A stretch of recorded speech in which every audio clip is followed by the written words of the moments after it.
Good morning, good afternoon, and good evening, ladies and gentlemen, patrons, fans, and every single member of the True Heel Nation.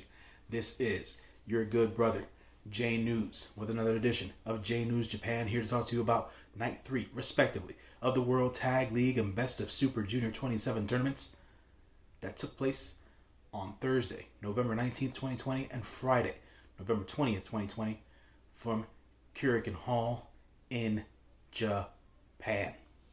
First up, World Tag League Night 3 action. November 19th, 662 people in attendance. We had the first match of the night, the makeshift match, the New Japan dads, Hama and Kojima, going up against Yota Tsuji and Yuji Nagata. 10 minutes, 16 seconds of a roundabout match that always has the same result. Kojima, Hama, winners over Yota Tsuji and Yuji Nagata. Second match tonight here for the World Tag League side of things. We had members of the Empire, Jeff Cobb and the Great Okan, going up against members of the Bullet Club, Chase Owens and Bad Luck Fale. So, I know I stated in the last video that Jeff Cobb and Great Okan don't look like a well-oiled machine as a team, and I will stick with what I said because I'm always accountable for my words and my opinions. But it seemed that in commentary they're making them look, being that they have 2 wins now after this win here in this match after 6 minutes and 47 seconds, they're making them look like the powerhouse tag team of the tournament. Even though I think that there's not much chemistry there. But, you know, they're working.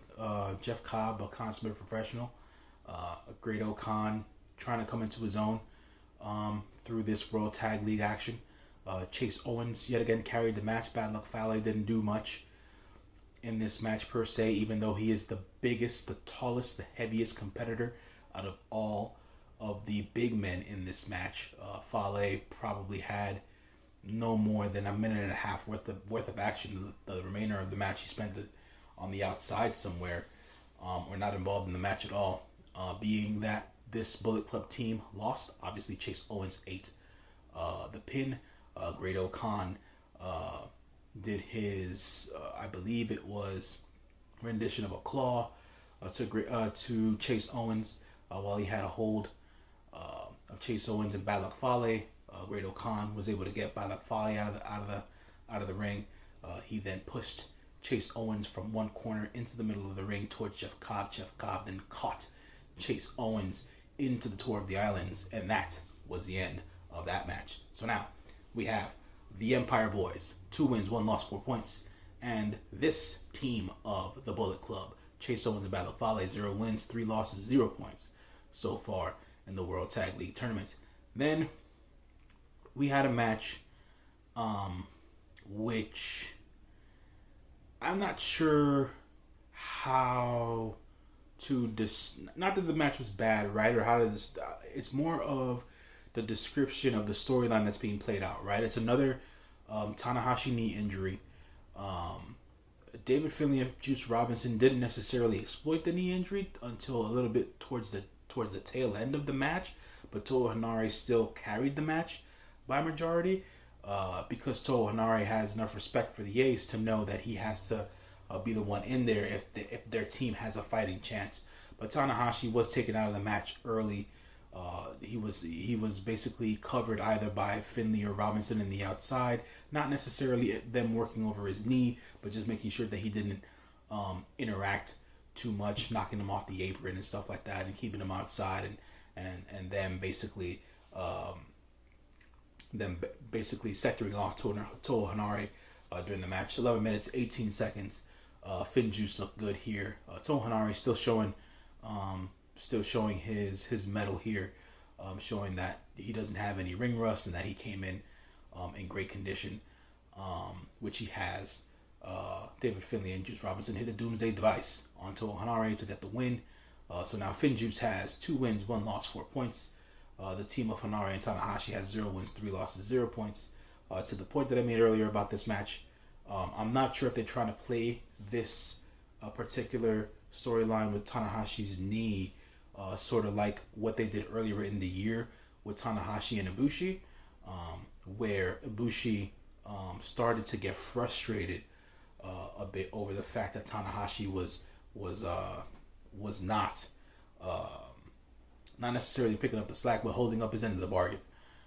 So I think this is where this might be heading with Toa Henare as well, being that he's always the one who is in the majority of the match, more than 80% of it at least. He is the legal man.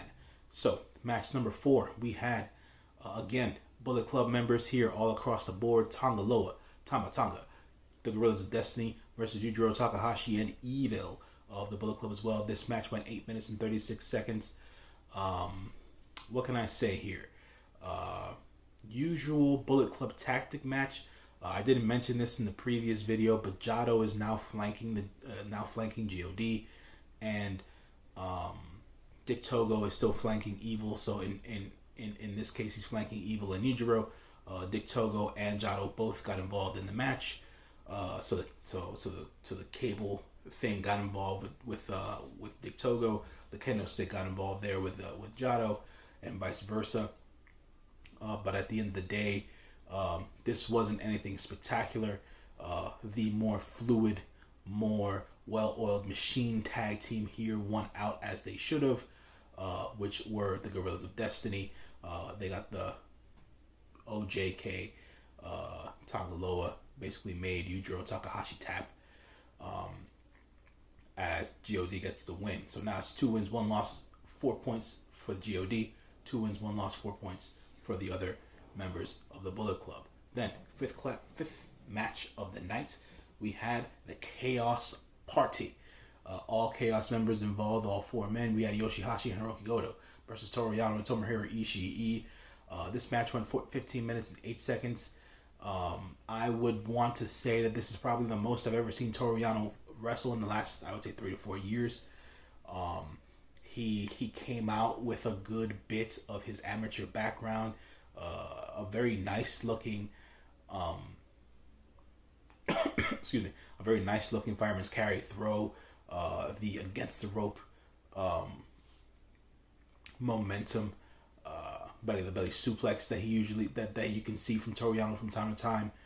Good strikes and blows, especially against Godo. Godo and Yano were really throwing blows at a time. Yoshihashi was doing his part, to say the least. And finally, in this match, I would want to say that I felt like I finally saw the real Tomohiro Ishii in this match. To say the least, I feel like I haven't seen the real Tomohiro Ishii since before the G1, and it looked like Ishii was back in Ishii form here, and he no-sold a whole lot of stuff, basically outdueled anyone who was in the ring with him trying to go blow for blow, and he hit that vertical drop brain buster at the end to win the match on Yoshihashi. So 1 win, 2 losses, 2 points for Godo and Hashi, and then 2 wins, 1 loss, 4 points for Yano and Ishii, as those members of Chaos won that match. Main event match of the night, we had my good brother, my favorite, Sanada, and his cohorts and colleague of Los Ingobernables de Japon, Shingo Takagi, the Rampage Dragon versus the Dangerous Tekkers, the IWGP Heavyweight Tag Team Champions Zack Sabre Jr. and Taiji. This match went 20 minutes and 36 seconds. I felt like the match went a little bit too long, to be quite honest here. A lot of it was usual Dangerous Tekker shit, which kind of, in my estimation, yet again, folks, I always say this during most of my reviews. It is my opinion. This is stuff that I prefer. This is not gospel. This is not factual. This is just my the way that I see things. With certain Dangerous Tekkers matches, you know what's gonna go down, what they're gonna pull, how they go about things. Not to say that they're a bad tag team. They're a solid tag team. But when you see it more than enough times and it doesn't start to compel you, it starts to seem and feel like they're going through the motions. And a lot of the time, when you see that sort of action and those holds and those maneuvers and the cadence and where in the match they're executing certain moves. It's like, well, it's the same old shit every freaking time. And obviously, you want to see a little bit of variance in certain things. But you know, that's the way that the business is. That's the way that wrestling is, because everything is paced, everything is timing, and things of that nature. But at times, it does get a little on the tedious side, especially when you're like myself, who watches this on a regular basis. The match wasn't bad by any stretch of the imagination. It was just that, you know, you knew what was coming at certain points of the match. Takagi and SANADA looked strong as a team. They won this match when Takagi hit Last of the Dragon on Taiji. Excuse me. So the team of Los Ingobernables de Japon, 2 wins, 1 loss, 4 points. The Dangerous Tekkers, 2 wins, 1 loss, 4 points as well. After the match was over, after the bell had rung, Shingo Takagi cut a promo in the ring on the microphone. He said some good words, basically tried to stop SANADA from going straight to the back, because SANADA was trying to be a shy boy during the night for whatever reason. Handed the mic over to SANADA. SANADA basically said to Shingo Takagi that Takagi is now SANADA's favorite tag team partner of all time. Basically flipping the bird to evil in a sense, and that they're on their way to hopefully winning this World Tag League tournament. So that was night 3. So we'll go into what the preview lands for night 4 for World Tag League. Preview will be obviously New Japan Dads, Hama and Kojima. We'll go into a tag team action with the one and only legendary Blue Justice himself, Yuji Nagata, and Yota Tsuji to pair up there. Then the World Tag League action starts. It'll be Fale and Owens versus Los Ingobernables de Japon, Shingo Takagi and SANADA. Then we have Yoshihashi and Rokugodo versus Hiroshi Tanahashi and Toa Hanare. Then Evil. Excuse me, I'm sorry. Evil and Yujiro Takahashi, the Bullet Club members, will go up against the Chaos members of Tomohiro Ishii and Toru Yano. Then it will be the Great Okan and Jeff Cobb, the Empire Boys, versus Finn Juice Robinson and David Finlay.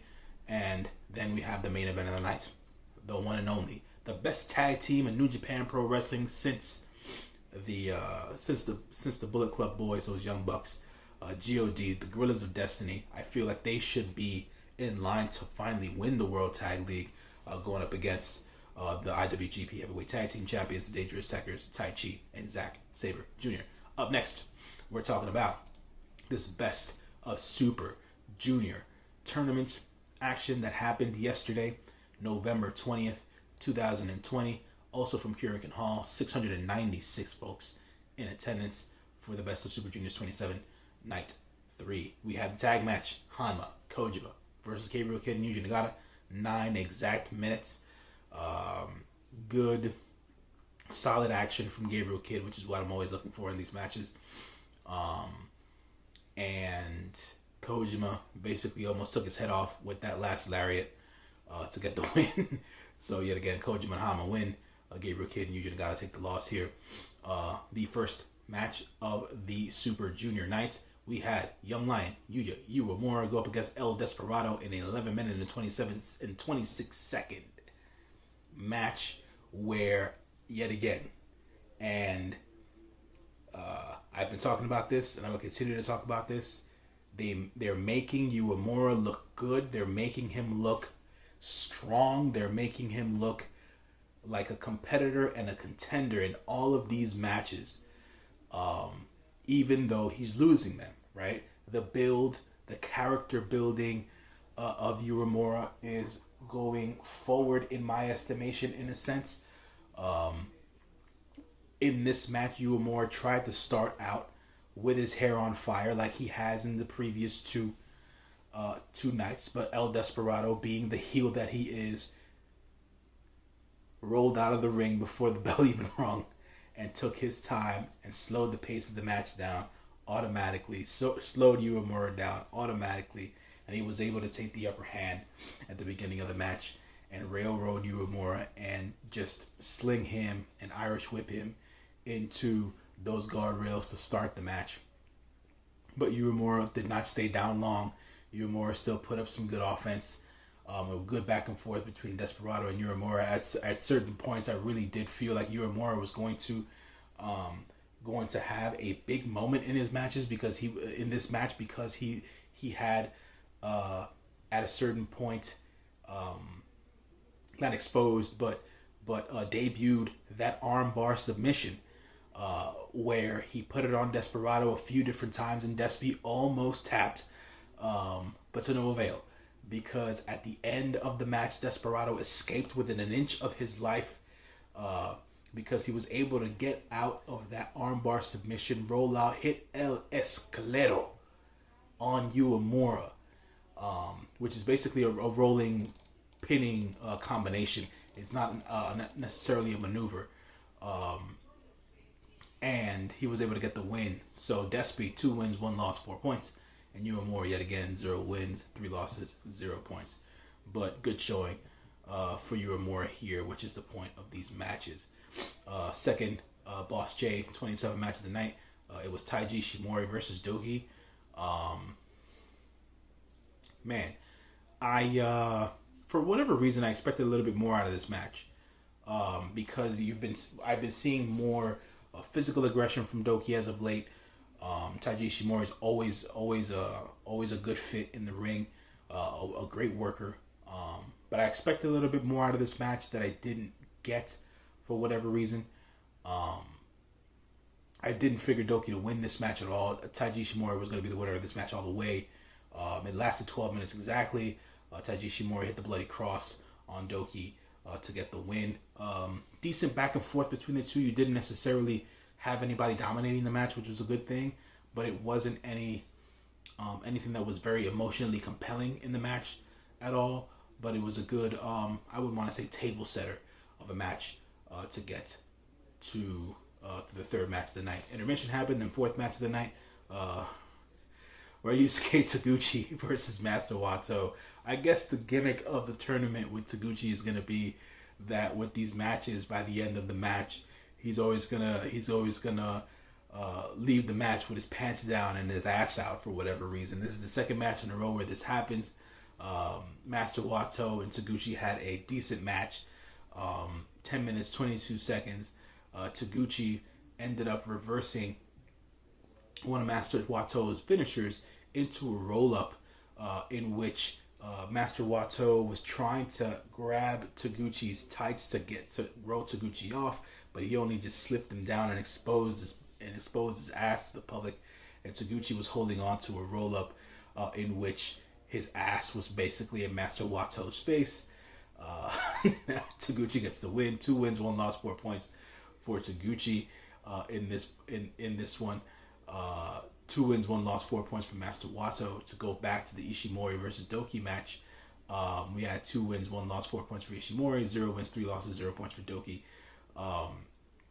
So Master Wato's reaction after the bell had rung, after the match was over, was one basically of him getting the stink face, in a sense, if you're old enough to remember Rikishi and or any Yokozuna matches and shit like that.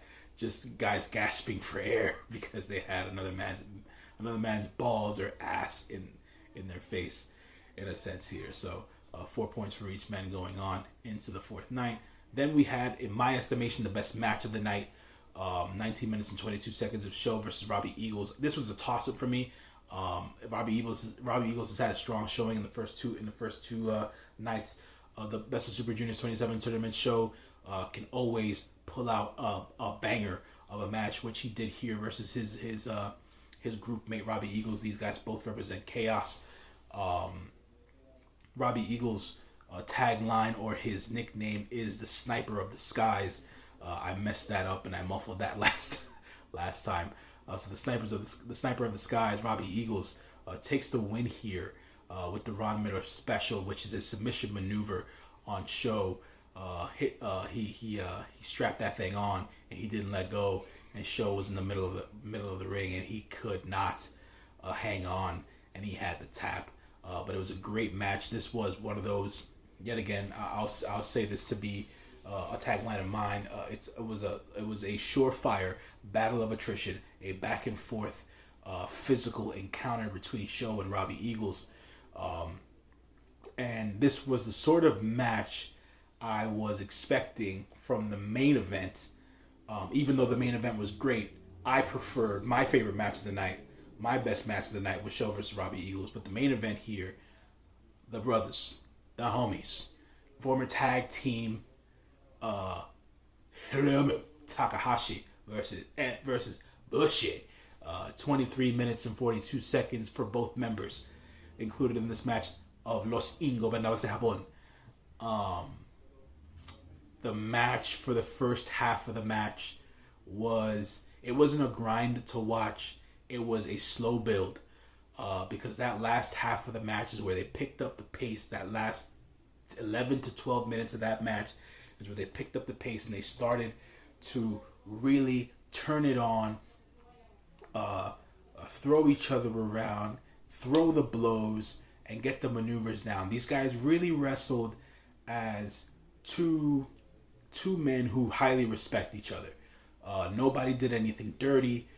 No one hit the one big move that can take out the other one. It was a very highly competitive match throughout for these gentlemen, members of Los Ingobernables de Japon. But ultimately, because of the way that he's been booked for the last few years, for both of them in retrospect, to be quite honest, I already figured going into the match that Takahashi was going to get the win here. Just the how is really more or less how it happened, and it was a very good to great match that they had between the two of them. Even though I preferred the Robbie Eagles versus Sho match because it was a little bit more physical, and I prefer the higher end of the physicality spectrum of wrestling than the feel out paced. I guess you can say built like a musical piece where it starts off slow and then it crescendos and then it climaxes and then it drops off. The case is basically like a curve in a sense. But it was a very good to great match nonetheless. A lot of action, classic Hiromu, classic Bushi. I personally haven't seen a Bushirooni in a few months, so it was cool to see that. Bushi hit the MX and Takahashi kicked out, which I was amazed at, to say the least. I thought Bushi got the win there and he didn't. So it was cool. The throwing suplex into the turnbuckle from Hiromu to Bushi happened twice in this match. Also, the running DVD into the turnbuckle pads happened twice in this match from Hiromu to Bushi. But those are always set up maneuvers. They're never finishers and stuff like that. It was a cool match to watch. Takahashi hit the time bomb to get the win on Bushi after the 23 minutes and 42 seconds. After the match was over, after the bell rung, Hiromu cut a promo basically thanking Bushi and letting him know that he is no less of a man for this loss, that he's his brother, and they are, there will never be a divide between the two of them, and that's always a great thing to see. But Takahashi's out on a mission. He wants to win this Best of Super Junior 27 tournament so he can get another shot at that IWGP Junior Heavyweight Championship and regain it from Taiji Ishimori. So that is the end of night 3 of the Best of Super Junior 27 tournament. Then we have preview for night 4 for the Best of Super Junior tournament. We have first match of the night, tag action, Kojima, Hama versus Yuji Nagata and Gabriel. Then we have this match. I feel should be. I know it's the first match of the Super Junior part of the tournament here, but I feel like this should be a hard hitting barn burner between Yuya Uemura and Taiji Shimori. I hope they prove me right. Hopefully they let Uemura do a little bit more, especially with the capabilities of Taiji Shimori in the ring. Then we have Robbie Eagles versus Bushi. Then we have Hiromu Takahashi versus Doki. Then we have Ryusuke Taguchi versus Sho. And the main event of the night, El Desperado of Suzuki-gun versus the man who is on his way to the Grand Master, Master Wato. We'll see what happens there. So, right now, to settle up, to make sure everyone is aware of what's going on in the standings for the Best of Super Juniors tournaments, we have it as follows. Taguchi, Master Wato, Sho, Robbie Eagles, Hiromu Takahashi, El Desperado, and Taiji Ishimori are all tied at 4 points apiece. Then Bushi has 2 points, and Yuya Uemura and Doki final out the bottom of the barrel with no points. Then we got World Tag League action coming, or should I say the World Tag League leaderboard coming our way. We have Finjuice, Ishii and Yano, Takagi and Sanada, Dangerous Tekkers, G.O.D., Yujiro and Evil, Okan and Cobb, all tied at 4 points apiece. Then Yoshi and Godo with 2 points, and Hanare and Tanahashi and Chase and Fale at the bottom of the barrel with 0 points. And that's for the World Tag League leaderboard. So folks, this has been your review for Night 3 respectively for the World Tag League and Best of Super Juniors 27 tournament. Night 4 for World Tag League takes place tomorrow on the 22nd. Then on the 23rd, we have more Best of Super Juniors action, and I will be back to give you those results at the beginning of next week. Look out for me tomorrow. I will be running down and reviewing more of the New Japan Showdown, aka NJPW Strong, for New Japan and the USA review for the week. So folks, as always, I've been your good brother, J News. It's always fun. It's always a good time. I love the fact that you guys comment in this and give me the likes that you do. Even the guys or the girls who give me the thumbs down. I appreciate you, because that means you're watching and you listen at least. But make sure that you always do a couple of things. Like, share, comment, and subscribe to the True Heel Heat YouTube channel. Be good, y'all. Stay safe out there. Treat each other well. And, stay safe, and continue to be wrestling fans and enjoying this New Japan content. I'm about this. I'll see you on the flip. Peace.